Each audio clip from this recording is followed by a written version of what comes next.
Olá, graça e paz, muito bom dia, boa tarde ou boa noite para você que está comigo neste dia maravilhoso, lendo a palavra de Deus. E não estamos sós, nosso bom e fiel Deus conosco, sempre nos acompanhando nesses momentos maravilhosos da leitura da palavra dele.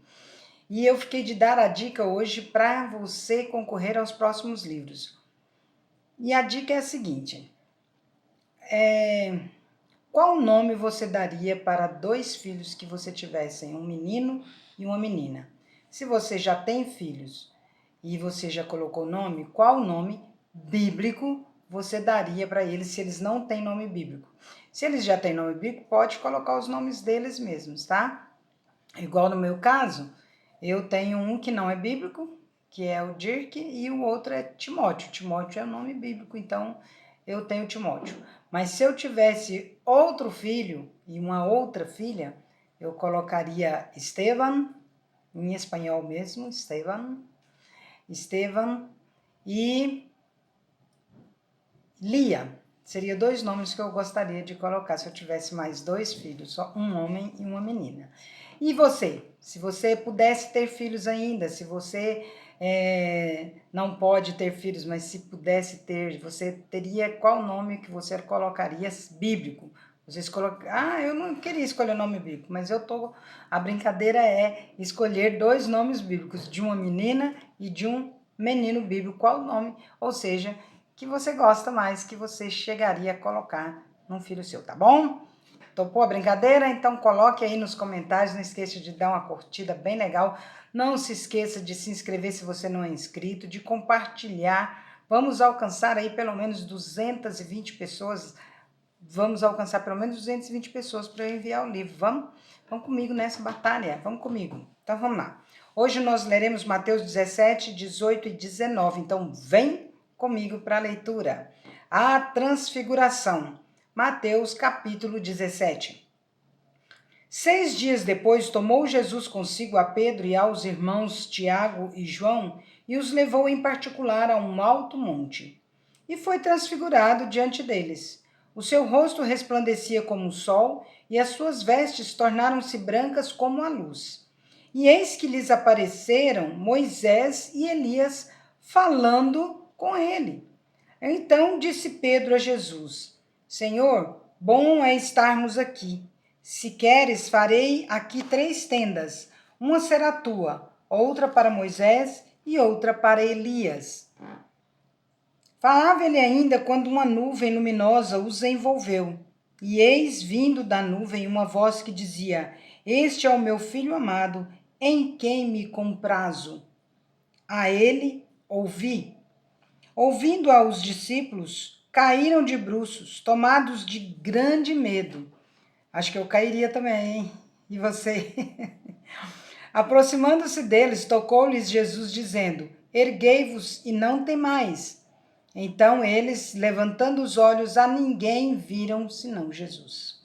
A vinda de Elias.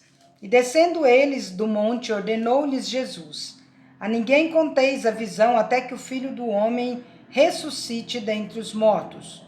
Mas os discípulos o interrogaram: Por que dizem, pois, os escribas ser necessário que Elias venha primeiro? Então Jesus respondeu: De fato, Elias virá e restaurará todas as coisas. Eu, porém, vos declaro que Elias já veio e não o reconheceram. Antes fizeram com ele tudo quanto quiseram. Assim também o Filho do Homem há de padecer nas mãos deles. Então os discípulos entenderam que lhes falara a respeito de João Batista. A cura de um jovem possesso. E quando chegaram para junto da multidão, aproximou-se dele um homem que se ajoelhou e disse: Senhor, compadece-te de meu filho, porque é lunático e sofre muito, pois muitas vezes cai no fogo e outras muitas na água. Apresentei-o a teus discípulos, mas eles não puderam curá-lo. Jesus exclamou: Ó geração incrédula e perversa, até quando estarei convosco? Até quando vos sofrerei? Trazei-me aqui o menino. E Jesus repreendeu o demônio, e este saiu do menino. E desde aquela hora ficou o menino curado. Então Os discípulos, aproximando-se de Jesus, perguntaram em particular: por que motivo não podemos nós expulsá-lo? E ele lhes respondeu: por causa da pequenez da vossa fé. Pois em verdade vos digo que se tiverdes fé como um grão de mostarda, direis a este monte: passa daqui para acolá, e ele passará. Nada vos será impossível. Mas esta casta não se expele senão por meio de oração e jejum. De novo, Jesus prediz a sua morte e ressurreição. Reunidos eles na Galiléia, disse-lhes Jesus: o Filho do Homem está para ser entregue nas mãos dos homens, e estes o matarão, mas ao terceiro dia ressuscitará. Então os discípulos se entristeceram grandemente. Jesus paga imposto. Tendo eles chegado a Cafarnaum, dirigiram-se a Pedro os que cobravam o imposto das 2 dracmas e perguntaram: não paga o vosso mestre as 2 dracmas? Sim, respondeu ele. Ao entrar Pedro em casa, Jesus se lhe antecipou, dizendo: Simão, que te parece? De quem cobram os reis da terra impostos ou tributo?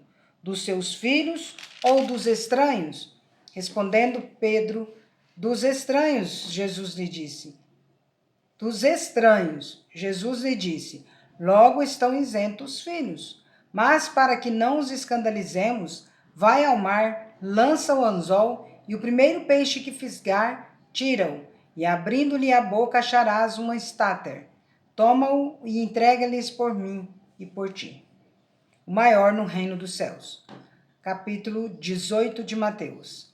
Naquela hora aproximaram-se de Jesus os discípulos, perguntando: quem é porventura o maior no reino dos céus? E Jesus, chamando uma criança, colocou-a no meio deles e disse: em verdade vos digo que se não vos converterdes e não vos tornardes como crianças, de modo algum entrareis no reino dos céus. Portanto, aquele que se humilhar como esta criança, esse é o maior no reino dos céus. E quem receber uma criança tal como esta, em meu nome, a mim me recebe. Os tropeços. Qualquer, porém, que fizer tropeçar a um destes pequeninos que creem em mim, melhor lhe fora que se lhe pendurasse ao pescoço uma grande pedra de moinho e fosse afogado na profundeza do mar. Ai do mundo por causa dos escândalos, porque é inevitável que venham escândalos, mas ai do homem pelo qual vêm os escândalos. Portanto, se a tua mão ou o teu pé te faz tropeçar, corta-o e lança-o fora de ti. Melhor é entrares na vida manco ou aleijado, do que, tendo 2 mãos ou 2 pés, seres lançado no fogo eterno. Se um dos teus olhos te faz tropeçar, arranca-o e lança-o fora de ti. Melhor é entrares na vida com um só dos teus olhos, do que tendo 2 seres lançado no inferno de fogo. A parábola da ovelha perdida. Vede, não desprezeis a qualquer destes pequeninos, porque eu vos afirmo que os seus anjos nos céus veem incessantemente a face de meu Pai Celeste, porque o Filho do Homem veio salvar o que estava perdido. Que vos parece? Se um homem tiver 100 ovelhas e uma delas se extraviar, não deixará ele nos montes as 99 indo procurar a que se extraviou? E indo procurar a que se extraviou? E se porventura a encontra, em verdade vos digo que maior prazer sentirá por causa desta do que pelas 99 que não se extraviaram. Assim, pois, não é da vontade de vosso Pai Celeste que pereça um só destes pequeninos. Como se deve tratar a um irmão culpado? Se teu irmão pecar contra ti, vai arguí-lo entre ti e ele só. Se ele te ouvir, ganhaste a teu irmão. Se, porém, não te ouvir, toma ainda contigo 1 ou 2 pessoas, para que, pelo depoimento de 2 ou 3 testemunhas, toda palavra se estabeleça. E se ele não os atender, dize-o à igreja. E se recusar ouvir também a igreja, considera-o como gentil e publicano. Em verdade vos digo que tudo o que ligardes na terra terá sido ligado nos céus, e tudo o que desligardes na terra terá sido desligado nos céus.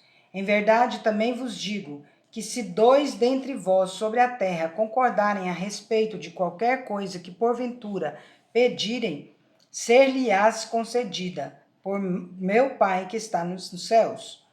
Porque onde estiverem 2 ou 3 reunidos em meu nome, ali estou no meio deles. Quantas vezes se deve perdoar a um irmão? Então Pedro, aproximando-se, lhe perguntou: Senhor, até quantas vezes meu irmão pecará contra mim que eu lhe perdoe? Até 7 vezes? Respondeu-lhe Jesus: Não te digo que até 7 vezes, mas até 70 vezes 7. A parábola do credor incompassivo. Por isso, o reino dos céus é semelhante a um rei que resolveu ajustar contas com os seus servos e, passando a fazê-lo, trouxeram-lhe um que lhe devia 10.000 talentos. Não tendo ele, porém, com que pagar, ordenou o Senhor que fosse vendido ele, a mulher, os filhos e tudo quanto possuía, e que a dívida fosse paga. Então o servo, prostrando-se, reverente, rogou: Sê paciente comigo e tudo te pagarei. E o senhor daquele servo, compadecendo-se, mandou-o embora e perdoou-lhe a dívida. Saindo, porém, aquele servo encontrou um dos seus conservos que lhe devia 100 denários, e agarrando-o, sufocava, dizendo: Paga-me o que me deves. Então o seu conservo, caindo-lhe aos pés, lhe implorava: Sê paciente comigo e te pagarei. Ele, entretanto, não quis. Antes, indo-se, o lançou na prisão até que saldasse a dívida. Vendo seus companheiros o que se havia passado, entristeceram-se muito e foram relatar ao seu senhor tudo o que acontecera. Então o seu senhor, chamando-lhe, disse: Servo malvado, perdoei-te aquela dívida toda porque me suplicaste. Não devias tu igualmente compadecer-te do teu conservo, como também eu me compadeci de ti? Indignando-se o seu senhor, o entregou aos verdugos até que lhe pagasse toda a dívida. E assim também meu Pai Celeste vos fará, se do íntimo não perdoardes cada um a seu irmão. Jesus atravessa o Jordão. Mateus capítulo 19. E aconteceu que, concluindo Jesus estas palavras, deixou a Galiléia e foi para o território da Judéia, além do Jordão. Seguiram-no muitas multidões e curou-as ali. A questão do divórcio. Vieram a ele alguns fariseus e o experimentavam, perguntando: É lícito ao marido repudiar a sua mulher por qualquer motivo? Então respondeu ele: Não tendes lido que o Criador, desde o princípio, os fez homem e mulher, e disse: Por esta causa deixará o homem pai e mãe, e se unirá à sua mulher, tornando-se os dois uma só carne? De modo que já não são mais dois, porém uma só carne. Portanto, o que Deus ajuntou, não o separe o homem. Replicaram-lhe: Por que mandou então Moisés dar carta de divórcio e repudiar? Respondeu-lhes Jesus: Por causa da dureza do vosso coração é que Moisés vos permitiu repudiar vossa mulher. Entretanto, não foi assim desde o princípio. Eu, porém, vos digo: quem repudiar sua mulher, não sendo por causa de relações sexuais ilícitas, e casar com outra, comete adultério, e o que casar com a repudiada, comete adultério. Se disseram-lhe os discípulos: se essa é a condição do homem relativamente à sua mulher, não convém casar. Jesus, porém, lhes respondeu: Nem todos são aptos para receber este conceito, mas apenas aqueles a quem é dado. Porque há eunucos de nascença, há outros a quem os homens fizeram tais, e há outros que a si mesmos se fizeram eunucos por causa do reino dos céus. Quem é apto para o admitir, admita.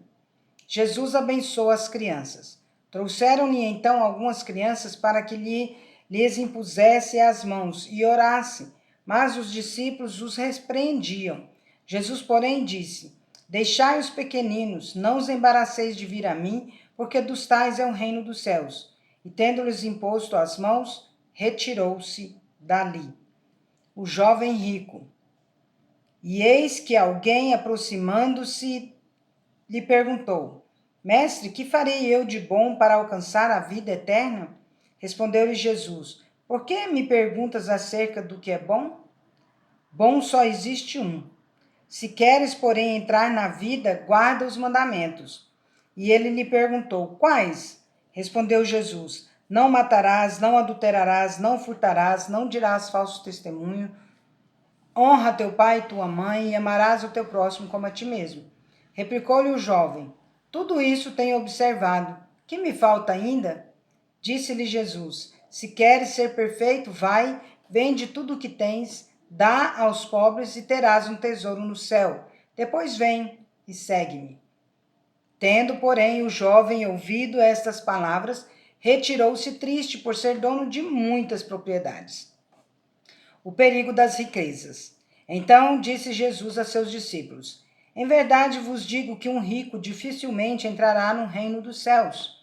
E ainda vos digo que é mais fácil passar um camelo pelo fundo de uma agulha do que entrar um rico no reino de Deus. Ouvindo isso, os discípulos ficaram grandemente maravilhados e disseram: sendo assim, quem pode ser salvo? Jesus, fitando neles o olhar, disse-lhes: isto é impossível aos homens, mas para Deus tudo é possível. Então lhe falou Pedro: eis que nós de tudo deixamos e te seguimos. Que será, pois, de nós? Jesus lhes respondeu: em verdade vos digo que vós, os que me seguistes, quando na regeneração o Filho do Homem se assentar no trono da sua glória, também vos assentareis em 12 tronos, para julgar as 12 tribos de Israel. E todo aquele que tiver deixado casas, ou irmãos, ou irmãs, ou pai, ou mãe, ou mulher, ou filhos, ou campos, por causa do meu nome, receberá muitas vezes mais e herdará a vida eterna. Porém, muitos primeiros serão últimos, e os últimos primeiros. Encerramos, portanto, mais uma leitura de hoje. Que Deus possa nos abençoar grandemente neste dia e que a paz de Cristo seja árbitro em nossos corações, que nós busquemos a paz e empenhemos para alcançá-la. No que depender de nós, tenhamos paz com todos os homens, em nome de Jesus. Amém? Vamos?